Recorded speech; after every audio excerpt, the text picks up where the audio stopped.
Folks, today we have Bobby Roy with me and we are going to try out this coffee that we got from Savorworks. It's an interesting packaging. I love the packaging, Dada. I have always said this to the guys at Savorworks. I really value this packaging. This looks very nice, looks premium. I am yet to taste this coffee though. Let's do this. If we scan this QR code, it gives you the recipe and stuff like that. Oh wow, it smells so good. Really nice. Yeah, recipe card. I think they do a recipe of 1:13. What did he say?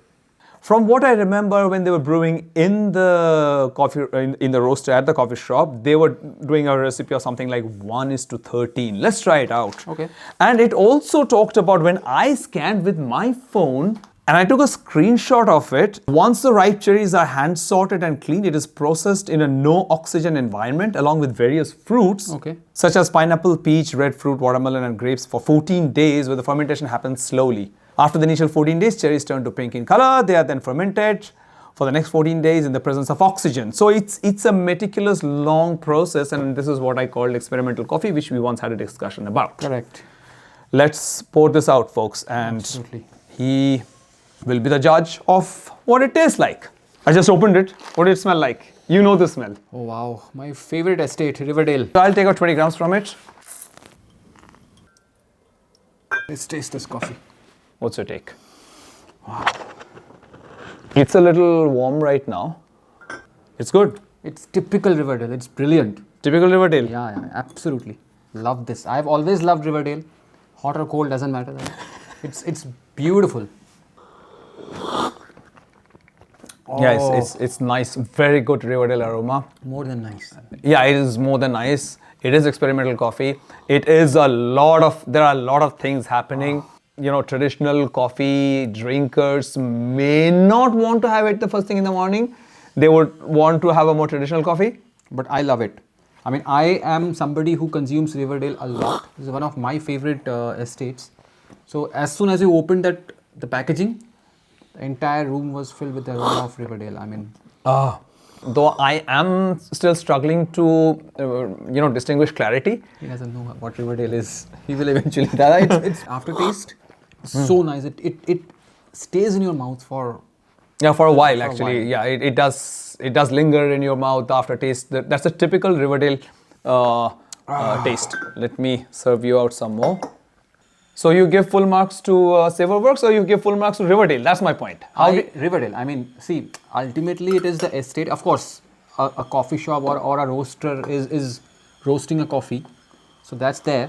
But ultimately, I think I prefer Riverdale only because of this aftertaste. And it is towards the lighter roast, right? It is not that dark. Definitely not dark. Maybe not even medium. It's medium light sort of a thing. Yes. And I think that is the kind of coffee I prefer. I'm not somebody who prefers dark coffee or medium dark even. So this for me is just perfect. Early in the morning or maybe late in the evening, 2 cups a day. My life is set. Would you like this in a flat white? I have tasted this in a flat white. Oh, you have tasted this? Yes. Oh yeah, you have at Savorworks. Absolutely. I loved it. I mean, I think if you haven't tasted Riverdale, it would be absolutely useless, talking you into it. But somebody like us who have tasted Riverdale would understand it better. You haven't tasted Riverdale earlier, right? I have. Oh, okay. I have tasted Riverdale with other roasters like Blue Tokai. It has been excellent, and it is reminiscent of that aroma and the aftertaste. Correct. But then, as I was saying, it is coming down in temperature right now. I'm still finding a little bit of difficulty finding nice acidity towards my sides.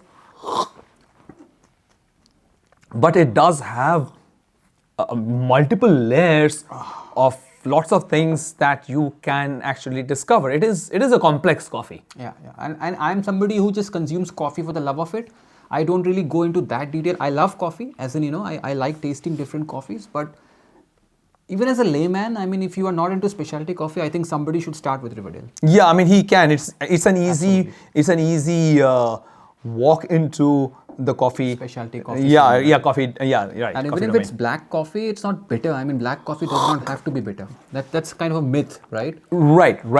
But then again, we have got used to. Probably, yes. That's I'm drinking for half a decade now. Brilliant, Dada. Cheers. Yeah. Brilliant. Do leave your comments in the comment section down below if you have tasted Indian coffees before. If you have, do let me know. If you haven't, let me know if you'd like to taste some. And thank you, Bobby Roy, for being on my channel. Thank you so and much. we'll be seeing you in the next one. Thank you.